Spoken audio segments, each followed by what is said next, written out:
C'est une image de la France que moi j'ai connue effectivement comme ambassadeur, à la fois une reconnaissance de ce que en Belgique, et donc de l'entrepreneuriat belge, des opportunités qu'offre la France et de l'intérêt, de l'attractivité réelle de la France, et en même temps toujours cette effectivement agitation qui vient compromettre notre capacité de nous réformer et du coup l'attractivité de la France et, vous parlez du président, le poids de son président et donc le poids de la France en Europe.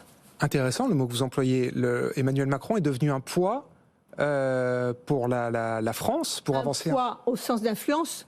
Non, un poids au sens, le mot qui m'est à l'esprit, c'est boulet, mais quelque chose qui pèse sur la France en Europe. Alors, non, faisons pas dire des choses qu'elle n'a poids, c'est-à-dire notre influence, ce que nous pesons en Europe. D'accord. Dans ce sens-là. Mais est-ce que le climat social qui règne en France depuis plusieurs semaines, est-ce que ça affaiblit le leadership qu'Emmanuel Macron veut avoir en Europe? Vous disiez pro-business, mais aussi pro-européen. C'est le discours de la Sorbonne.